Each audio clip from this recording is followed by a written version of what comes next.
یقیناً آپ کے ذہن میں ہے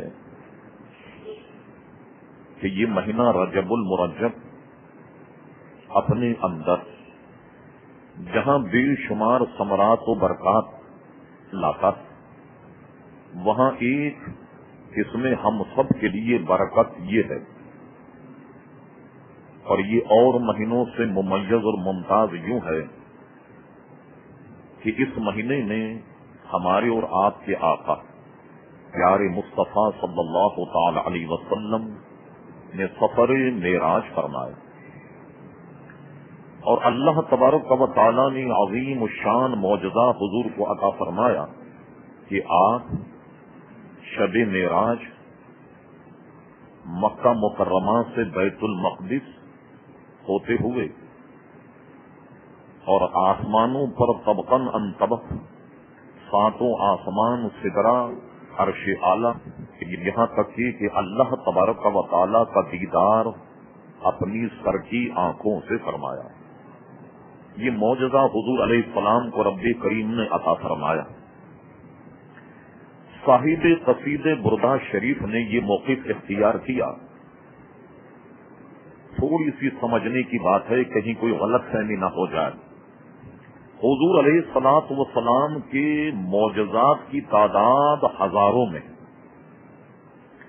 بعضوں نے شمار کیا اور بعضوں نے ان گنت بیان فرمایا کہ حضور علیہ الصلوۃ والسلام کے معجزات بے شمار،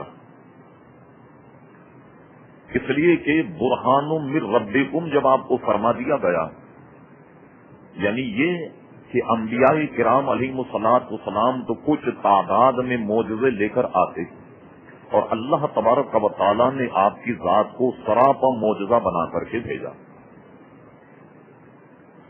تو صاحب قصید بردہ شریف فرماتے ہیں کہ جتنے بھی حضور کو معجزات عطا ہوئے، دو کے علاوہ تمام وہ معجزات ہیں جو حضور علیہ الصلوۃ والسلام کے شان کے لائق نہیں، یعنی وہ جو معجزات حضور نے دکھائے یہ آپ سے صادر ہوئے، حضور علیہ السلام کا مقام اس سے بھی کہیں بلند۔ مثلا ہاتھ سے چشمے کا جاری ہو جانا یہ حضور کا معجزہ ہے، لیکن مقام مصطفیٰ اس سے بھی بلند۔ درختوں کا کلام کرنا معجزہ ہے، لیکن حضور کا مقام اس سے بھی بلند۔ اسی طرح پتھروں کا کلام کرنا بھی معجزہ ہے، مگر حضور کا مقام اس سے بھی بلند۔ فرماتے دو باتیں ایسی ہیں جو نبی کریم علیہ الصلوۃ والسلام کی شان کے لائق، اور وہ یہ ہے کہ اللہ تبارک و تعالی نے قرآن مجید فرقان حمید حضور کو عطا فرمایا، اور ایک دوسرا یہ کہ اللہ تبارک و تعالی نے شب معراج کا معجزہ حضور کو عطا فرمایا اور اپنے دیدار سے مشرف فرمایا۔ معجزے دو باتیں ایسی ہیں جو پیارے مصطفیٰ علیہ السلام کی شان کے لائق، اور دیگر جتنے معجزات ہیں اس کا مطلب یہ کہ وہ تمام معجزات سے مقام مصطفیٰ علیہ السلام اس سے بھی کہیں بلند ہے۔ جب یہ بات آپ نے سمجھ لی تو اب دیکھیے کہ پوری دنیا اور کائنات میں انبیاء کرام علیہ الصلوۃ والسلام چیدہ افراد، اور اللہ تبارک و تعالی نے قوم کی ہدایت کے لیے انہیں بھیجا، جن کی تعداد 1,24,000 کم و بیش بیان کی جاتی۔ کسی کو اللہ تبارک و تعالی نے یہ معجزہ عطا نہیں فرمایا، یا یہ مقام ان کا نہ رہا کہ اللہ تبارک و تعالی اپنے دیدار سے انہیں مشرف فرماتا۔ صرف اور صرف نبی کریم صلی اللہ تعالی علیہ وسلم کو اس شرف سے مشرف فرمایا۔ اس کی وجہ کیا؟ یہ آج بات مجھے بیان کرنی۔ میں گفتگو یہاں سے کرتا ہوں جو آیت میں نے پڑھی، اگرچہ وہ اتنی معروف ہے کہ بے شمار مواقع پر آپ نے سنی، لیکن اس کے ہم مرادی معنی اور ترجمہ کرتے ہیں۔ ارشاد باری تعالیٰ ہوا، سبحان الذی اسری بعبدہ لیلا، پاک ہے وہ ذات یعنی اللہ تبارک و تعالیٰ کی جس نے اپنے بندے کو سیر کرائی رات کے ایک قلیل حصے میں، بہت ہی رات کا قلیل حصہ تھا، فرمائے لیلم من المسجد الحرام الی المسجد الاقصی، اس رات کے قلیل حصے میں لے گیا مسجد حرام سے مسجد اقصی تک۔ اور بعضوں نے اس کا ترجمہ یہ کیا کہ فرمایا من المسجد الحرام الی المسجد الاقصی، چونکہ مسجد اقصی کے بعد بھی حضور کا سفر جاری رہا، لہذا متاخرین میں سے کسی نے یہ ترجمہ بھی کیا کہ لے گیا مسجد حرام سے مسجد اقصی کی جانب، اس لیے کہ اس کے بعد بھی حضور علیہ السلام کا سفر رہا۔ بارکنا حولہ، جس کے ارد گرد ہم نے بڑی برکتیں رکھی، کس لیے لے گئے؟ لنوریہ، تاکہ ہم دکھائیں من آیاتنا، اپنی نشانیوں میں سے کچھ نشانیاں اپنے حبیب علیہ الصلوۃ والسلام کو۔ انہ هو السمیع البصیر، اس کے بھی علماء نے دو ترجمے آسان کیے۔ ایک تو یہ ہے کہ انہ هو السمیع البصیر، کہ بے شک اللہ تبارک و تعالی سننے والا اور دیکھنے والا ہے، اور ایک ترجمہ یہ کیا گیا کہ جنہوں نے معراج جسمانی پر دلالت کی اس آیت سے، وہ یہ کہتے ہیں کہ انہ هو السمیع البصیر، کہ بے شک وہ اللہ تبارک و تعالی کے کلام کو سننے والے اور اللہ تبارک و تعالی کی دیدار کے کرنے والے ہیں۔ امت میں یعنی یوں سمجھیں کہ اہل سنت و جماعت اور دیگر طبقوں روز اول ہی سے اس میں سخت اختلاف چلا آ رہا کہ معراج جب حضور کو ہوئی تو وہ کیسی ہوئی۔ مثلا ہم چند باتیں عرض کر کے کہ عقیدہ اس میں کیا ہے۔ یہ تو اللہ کا کرم ہوا کہ مرزائی اور قادیانی غیر مسلم اقلیت قرار دے دیے گئے۔ ان کا کہنا یہ ہے کہ اللہ تبارک و تعالی نے ہر انسان کی زندگی کو اس زمین سے وابستہ رکھا، لہذا یہ ممکن ہی نہیں کہ کوئی زمین کو چھوڑ کر آسمان پر چلا جائے، یہ ان کے نزدیک ممکن ہی نہیں۔ تو شب معراج اس آیت کا کیا معنی ہوا؟ ان کا کہنا یہ ہے کہ حضور نے ایک خواب دیکھا اور خواب دیکھنے کے بعد اسے بیان کر دیا، وہ صاحب اس کا انکار کرتے۔ اسی طرح ایک طبقہ ہے جس کو چکرالوی کہتے ہیں، عام طریقے سے وہ اپنے آپ کو اہل قرآن کہلاتے ہیں، یعنی اس کا تعارف یہ ہے کہ وہ کہتے ہیں کہ سوائے قرآن کی اب کوئی ہدایت کی کتاب ہی نہیں، حدیث فقہ ان پر اجماع امت قیاس ان پر ان کا بالکل بھی ایمان نہیں۔ وہ کہتے ہیں خالی قرآن مجید فرقان حمید جو ہے وہ ہماری ہدایت کو کافی۔ اس کے بہت بڑے لیڈر گزرے ہیں جن کا نام تھا سر سید احمد خان علی گڑھی، ان کی تفسیر ہمارے ساتھ موجود ہے۔ انہوں نے بھی معراج النبی کا صاف انکار کیا، اور انکار کرنے کے بعد کہتے ہیں کہ بس ایک بات پر غور کر لیا جائے کہ جیسے ہم اور آپ سوتے ہیں اور ہماری روح ہم سے نکل جاتی، جس کو سیلانی کہا جاتا، حضور علیہ السلام کی روح ان کے بدن سے نکلی۔ حضور جو تھے وہ مکہ مکرمہ میں رہے اور روح کو تمام جگہ سیر کرا کر پھر حضور کے جسم میں لوٹا دیا گیا۔ فرق صرف اتنا ہے کہ ہماری روح اگر مکمل ہمارے بدن سے نکل جائے ہم پہ موت واقع ہو جاتی ہے، اور حضور کی روح آپ کے بدن سے نکالنے کے بعد جب اسے سیر کرائی گئی تو حضور علیہ السلام پر موت واقع نہیں ہوئی۔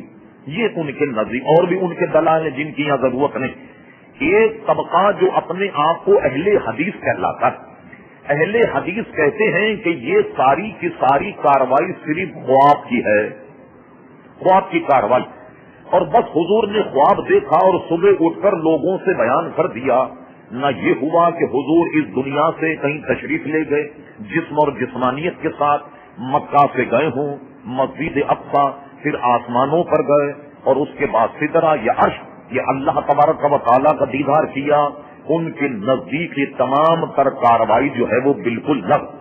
پھر یہ کہا جائے فَكَانَ قَابَ قَوْسَيْنِ أَوْ أَدْنَىٰ فَأَوْحَىٰ إِلَىٰ عَبْدِهِ مَا أَوْحَىٰ، کہ ہمارے یہاں اس کا ترجمہ یہ ہے کہ اللہ تبارک و تعالیٰ حضور صلی اللہ علیہ وسلم اتنا قریب ہوا کہ 2 کمانوں کا فاصلہ رہ گیا، یا اس سے بھی قریب۔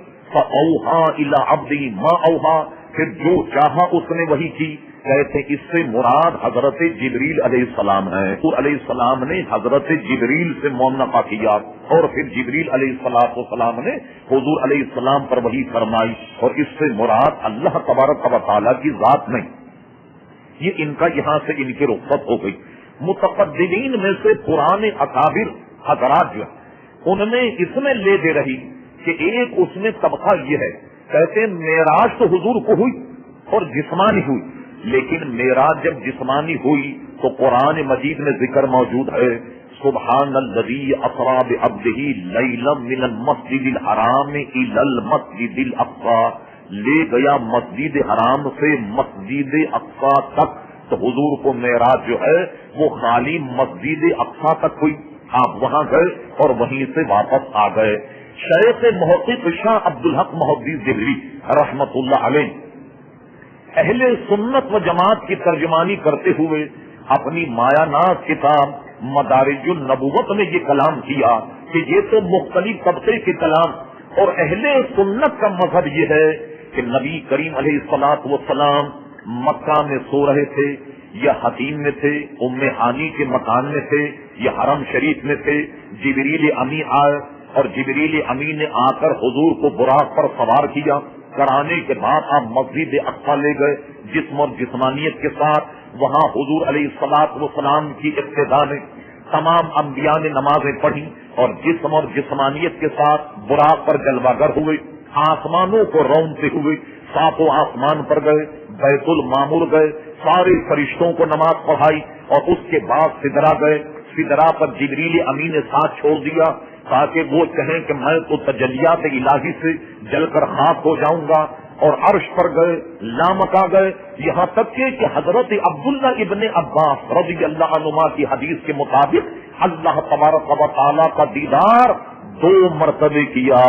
ایک پیشانی کی آنکھوں سے کیا اور ایک دل کی آنکھوں سے کیا. اس کے دلائل روئے سے باری تعالیٰ پر اعلیٰ حضرت فاضل بریلوی کا جو فتویٰ ہے دلائل وہاں موجود ہیں.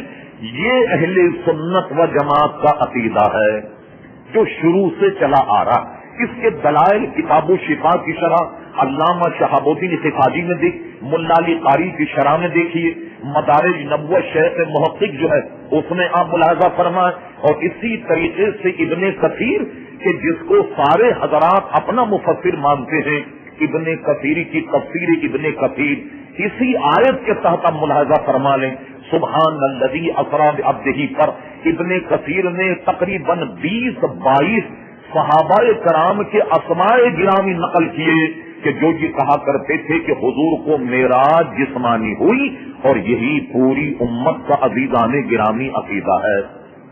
یہ ایک عقیدے کی بات, یہ آپ نے سمجھ لی. اب آئیے وقت کے گویا تنگی کو ملحوظ رکھتے ہوئے اللہ تبارک و تعالیٰ نے یہ معجزہ صرف اور صرف پیارے مصطفیٰ کو عطا فرمایا اور کسی نبی کو یہ معجزہ نہیں دیا, یعنی یہ کہ وہ اللہ تبارک و تعالیٰ کی دیدار سے مشرف ہوا ہو. عزیزان گرامی, اس کی وجہ کیا؟ دیکھیے وجہ اس کی یہ ہے کہ تمام انبیاء جتنے بھی دنیا میں آئے, یہ سب کے سب انبیاء کرام علیہ الصلوۃ والسلام اللہ تبارک و تعالیٰ کی کسی نہ کسی صفت کے مظہر ہیں. جیسا کہ محی الدین ابن عربی نے کلام فرمایا کہ ہر نبی اللہ تبارک و تعالیٰ کی کسی صفت کا مظہر ہوتا ہے, اور اسی طریقے سے ہر ولی کسی نہ کسی نبی کی صفات کا مظہر ہوتا ہے. اور حضور غوث اعظم بھی اپنے کلام میں فرماتے ہیں کہ ہر ولی کسی نہ کسی کے نقش قدم پر ہوتا ہے, لیکن لوگوں آگاہ ہو جاؤ کہ میں پیارے مصطفیٰ علیہ السلام کے نقش قدم پر ہوں, یعنی میں ان کا مظہر ہوں. اب دیکھیے موسیٰ علیہ السلام نے التجا کی, اے اللہ تبارک و تعالی میں تجھے دیکھنا چاہتا ہوں. جواب کیا ملا؟ لن ترن, تم ہرگز نہیں دیکھ سکتے. انہیں کیوں ارشاد فرما دیا کہ تم ہرگز نہیں دیکھ سکتے؟ تو اب میں آپ سے عرض کروں, ہوا مسئلہ یہ ہوا ہر نبی جو اللہ کی صفت کا مظہر ہے, اور موسیٰ علیہ السلام بھی اللہ تعالیٰ کی صفت کے مظہر ہیں, مگر انہوں نے اللہ تبارک و تعالیٰ کی بارگاہ میں یہ عرض کی کہ اے اللہ تبارک و تعالیٰ میں ہوں تو تیری صفت کا مظہر, مگر میں تیری ذات کو دیکھنا چاہتا ہوں. اب جب انہوں نے یہ کہا کہ میں تیری ذات کو دیکھنا چاہتا ہوں تو رب کریم نے ارشاد فرمایا لم ترانی، تم ہرگز نہیں دیکھ سکتے، مگر انبیاء کرام علیہ الصلوۃ والسلام اللہ تبارک و تعالی کے بندوں میں وہ معزز گروہ ہے کہ اللہ تبارک و تعالی جو ہے وہ ان کی ناز اور ان کی شان کے مطابق ان سے کلام فرماتا ہے. جب موسیٰ علیہ الصلوۃ والسلام سے فرما دیا لم ترانی، تم نہیں دیکھ سکتے، وہ اللہ تبارک و تعالیٰ کے محبوب بندے انہوں نے اصرار کیا نہیں میں تجھے دیکھنا چاہتا ہوں. رب کریم نے فرما اچھا تم اس پہاڑ پر جلوہ گر یا کھڑے رہو. رب کریم کی ایک تجلی سامنے پہاڑ پر جب پڑی تو موسیٰ علیہ السلام اس کی تاب نہیں لا سکے اور بے ہوش ہو کر زمین پر جلوہ گر ہو گئے.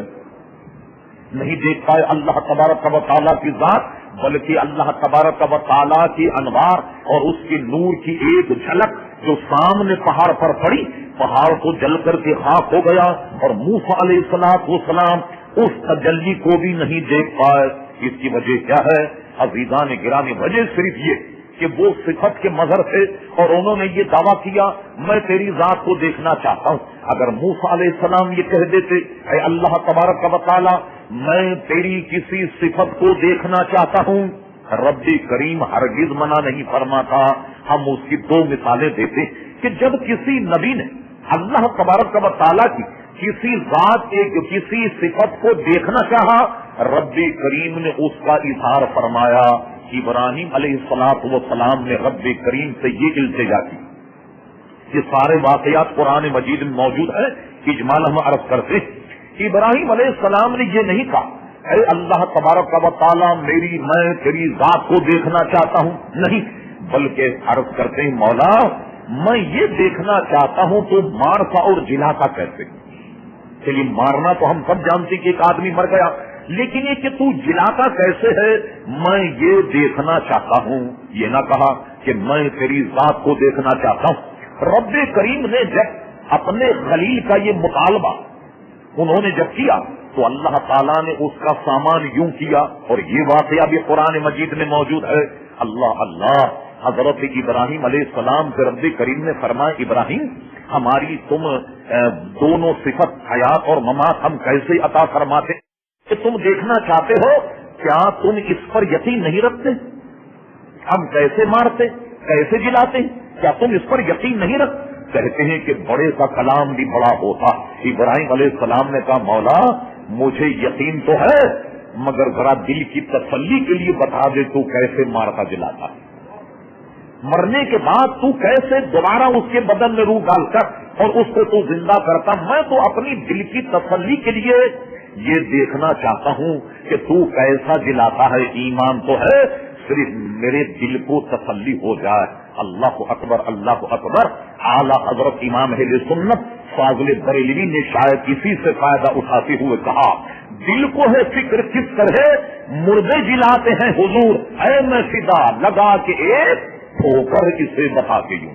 کیا مطلب ہوا؟ جیسے ابراہیم علیہ السلام نے رب کریم سے کہا مولا تو کیسے جلاتا ہے، رب نے فرما کیا یقین نہیں رکھتے؟ کہا یقین تو رکھتا ہوں، دل کی تسلی کے لیے پوچھتا ہوں. مجھے بتائیے ہم جتنے اہل سنت یہاں بیٹھے ہوئے ہیں بچپن سے ہم سنتے چلے آئے اور آج بھی علماء سے ہم سنتے ہیں کہ حضور علیہ السلام مردوں کو جلایا کرتے تھے. حضور کی ذات تو بہت بڑی. حضرت عیسیٰ علیہ السلام ان کے بھی حضور پیشوا وہ بھی مردوں کو جلایا کرتے. آپ نے سنا کہ وہ مٹی سے پرندہ بناتے اور اس میں پھونکتے اور وہ زندہ ہوتا وہ اڑ جایا کرتا اور مردے کو بھی جلا دیا کرتے تھے. اسی طریقے سے حضور غوث اعظم نے جیسے فرمایا میں پیارے مصطفیٰ علیہ السلام کے نقش قدم پر ہوں، حضور غوث اعظم رضی اللہ عنہ کا مردوں کو جلانا بھی ثابت ہے. امام شکنونی کی بہجت الاسرار پڑھیے کہ بہجت الاسرار پر جو اعتراض کیے گئے اس کا امام شکنونی جواب دیا کہ تم غوث اعظم کی کرامتوں کا انکار کرتے ہو. بھائی زیادہ سے زیادہ یہی تو بات ہے، سب سے بڑی بات انکار کی کہ مردوں کو جلایا کرتے اور مردوں کو حضور غوث اعظم نے جلایا اور اس پر انہوں نے جو دلائل دیے وہ الگ. لیکن یہاں معاملہ کیا تھا کہ رب کریم نے فرما کیا یقین نہیں رکھتے؟ کہا یقین رکھتا ہوں دل کی تسلی کے لیے. اعلیٰ حضرت فاضل بریلوی نے اللہ اکبر حضور کی بارگاہ میں التجا کی اور وہ کہتے ہیں کہ میرے آقا دل کو ہے فکر کس طرح مردے جلاتے ہیں حضور. ہم نے آنکھوں سے تو نہیں دیکھا, تو یہ احمد رضا کا دل جو ہے یہ اس فکر میں ڈوبا ہوا ہے کہ آپ مردوں کو کیسے جلایا کرتے تھے.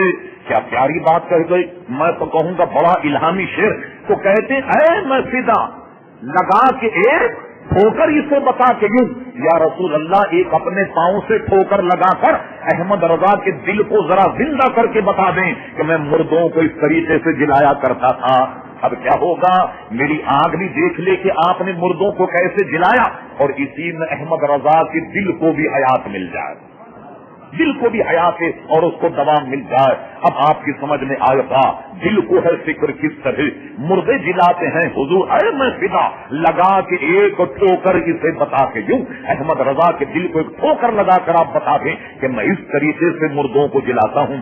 بات کہیں طویل نہ ہو جائے, رب کریم نے فرمایا اچھا اب تم دل کی تسلی چاہتے ہو تو اب سنیے. فرمایا 4 پرندے لے لو, ان کو اپنے سے بہلا لو, یعنی بہلانے کا مطلب ہلا لو. جیسے گھر کے پالتو پرندے جو ہیں آپ نے دیکھا کہ جب آدمی اسے پالنے لگ جائے وہ اس کے ساتھ ہل جاتے ہیں, وہ کھانا کھانے لگ جائے وہ قریب آ جاتے ہیں, وہ بلائے تو اس کے پاس آ جاتے ہیں. جبکہ کسی نئے آدمی کے پاس نہیں آتے, پرندے تو فوراً اڑ کر کے اور بھاگ جاتے ہیں. کہا یہ لے لو, انہیں پال لو, اپنے سے ہلا لو. ابراہیم علیہ السلام نے 4 پرندے لے لیے. پرندے کیا تھے ہم اس پر ابھی گفتگو نہیں کر رہے. 4 پرندے لے لیے, اپنے سے بہلا لیا. اب مولا کیا کیا جائے, فرما ان سب کو ذبح کرو. یہ سب ذبح ہو گئے, ذبح ہونے فرما اس کا قیمہ بنا دو, ان سب کی بوٹیاں بنا. چلیے بوٹیاں بن گئی. فرما اس کو آپس میں ملا دو. سارے قیمے کو آپس میں ملا دیا.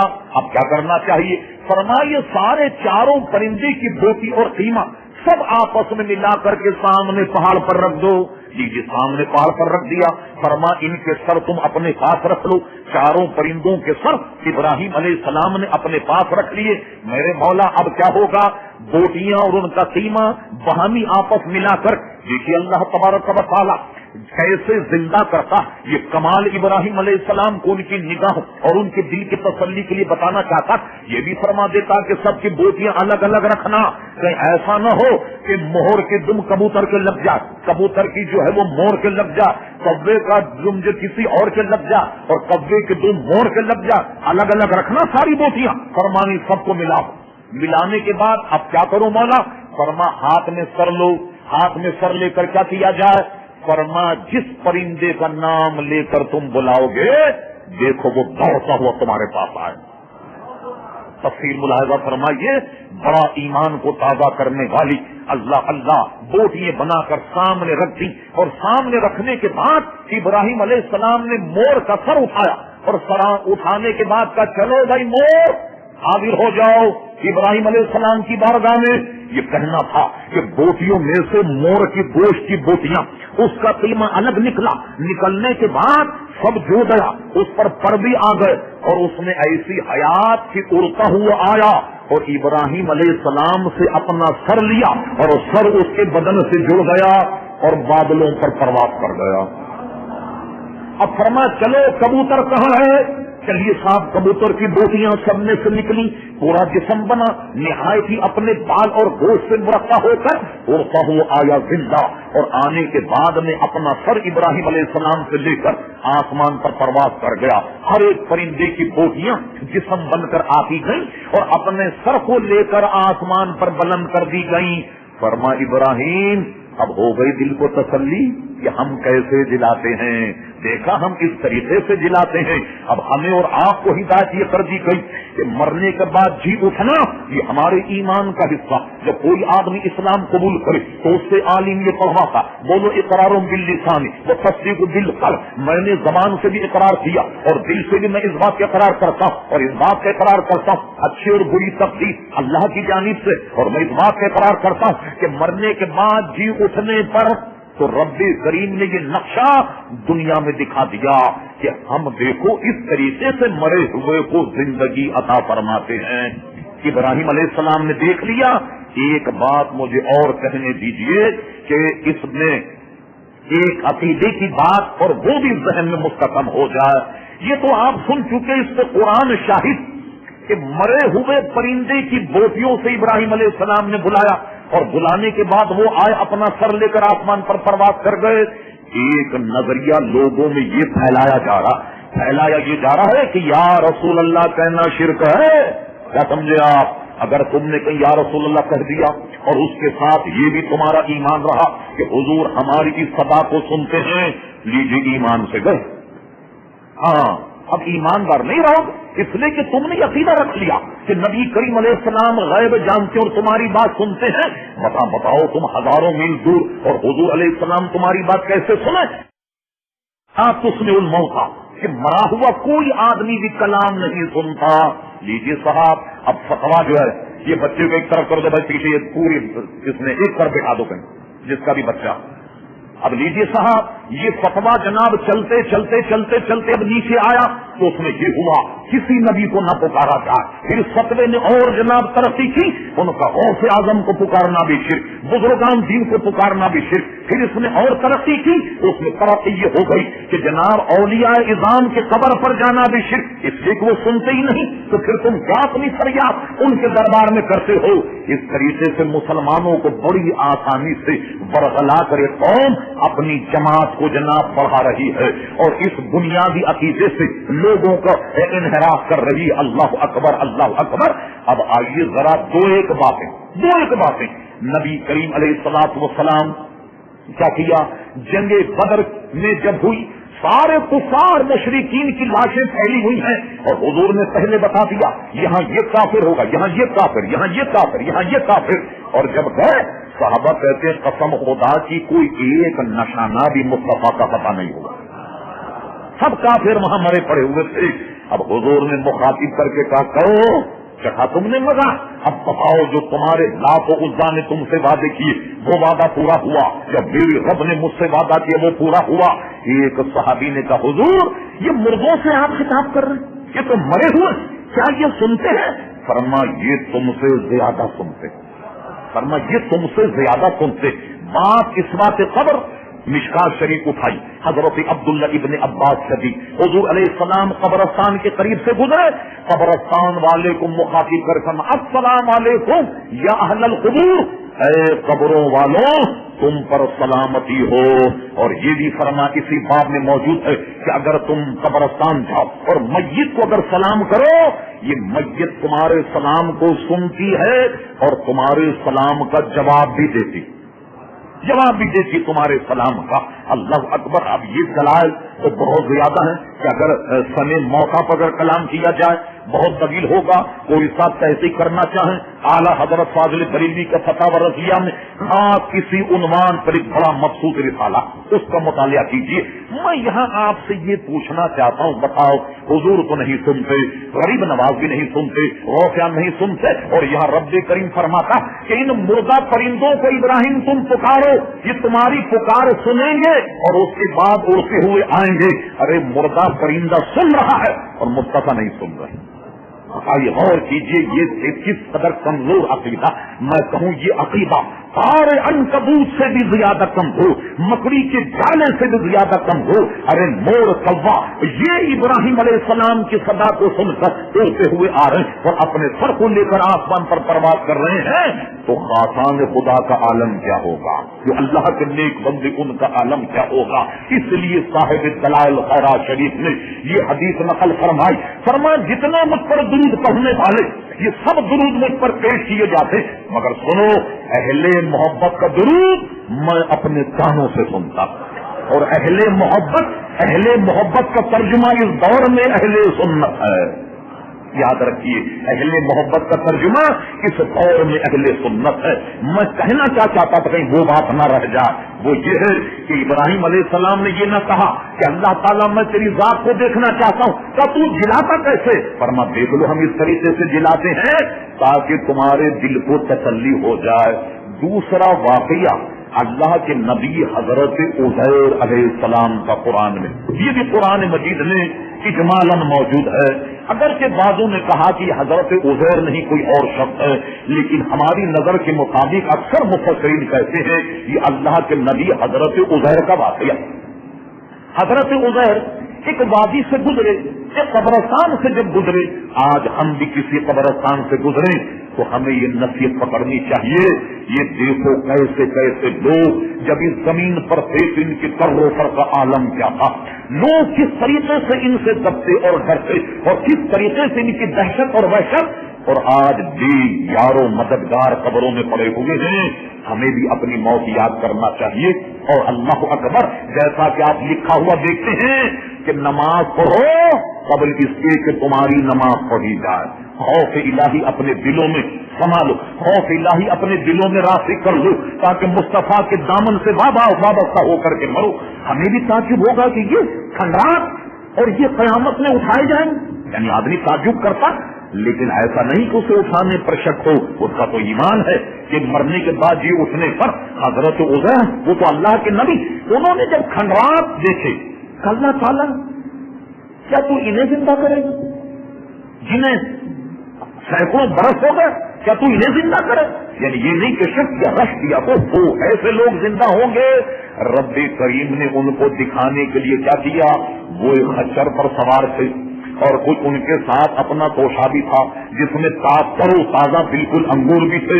رب کریم نے حضرت عزیر پر 100 سال موت نافذ کر دی، 100 سال۔ ان کے خچر پر بھی 100 سال گزر گئے، ان کے کھانے پر بھی 100 سال گزر گئے، اور حضرت عزیر پر بھی 100 برس گویا وہ لقمہ اجل ہو گئے۔ اب سنیے، رب کریم اپنے بندے حضرت عزیر کو دکھانا چاہتا کہ ہم کیسے زندہ کرتے ہیں۔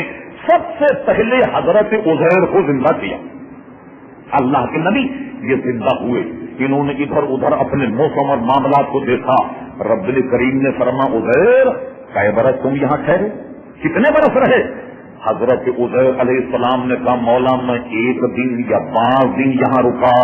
فرمایا نہیں، 1 دن یا دن کا بعد کوئی 1 گھنٹے 2 گھنٹے نہیں رکے، تم تو یہاں 100 برس ٹھہرے، 100 برس۔ انہیں بڑے تعجب سے کہا، 100 برس ٹھہرا؟ فرمایا اپنے خچر کو دیکھو۔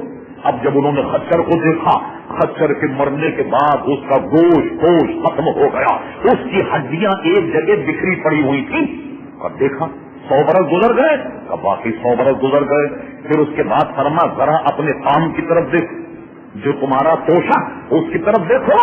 سبحان اللہ، اللہ کی قدرت کہ جو توشا ان کے ساتھ تھا وہ تو 1 دن یا چند گھنٹوں میں بدبو آ جاتی، انگور جو ہے وہ 6-8 گھنٹے کے بعد سڑ جاتا، مگر انہوں نے جب انگور توشے کو دیکھا، آپ حیران ہوں گے، بالکل ترو تازہ توشا، ان کا ترو تازہ انگور کا ہوشا بالکل ترو تازہ۔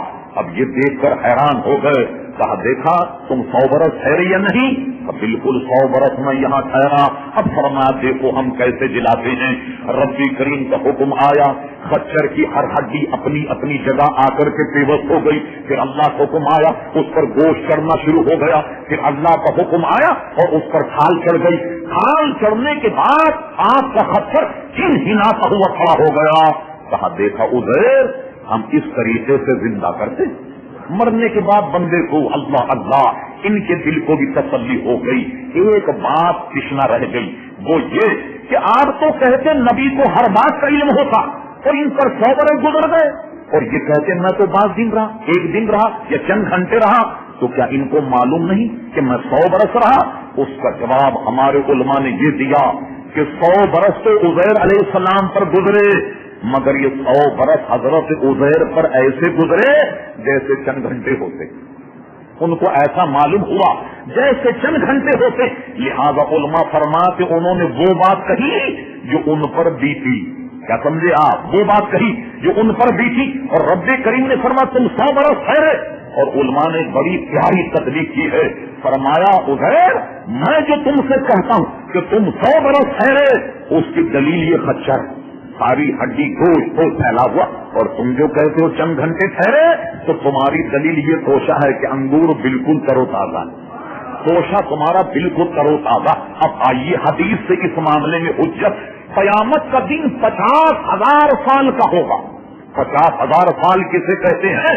لیکن میرے آقا نے ارشاد فرما، میرے غلاموں پر جو میرے دامن سے وابستہ، جو میرے سچے غلام ہیں، 50,000 سال کا بھی میرے غلاموں کے لیے ایسا ہوگا جیسے عصر کی جو 4 رکعتیں ہیں گرمی کی 2 رکعتیں. گرمی کے موسم میں اگر آپ پڑھیں تو 2 ٹھنڈی رکعتوں کے برابر. مجھے بتائیے کہ 2 رکعتیں آپ کتنے وقت میں پڑھیں گے؟ 2 منٹ. 4 منٹ 50,000 سال کا دن مصطفیٰ کے غلاموں کے لیے صرف 2-4 منٹ کا ہوگا.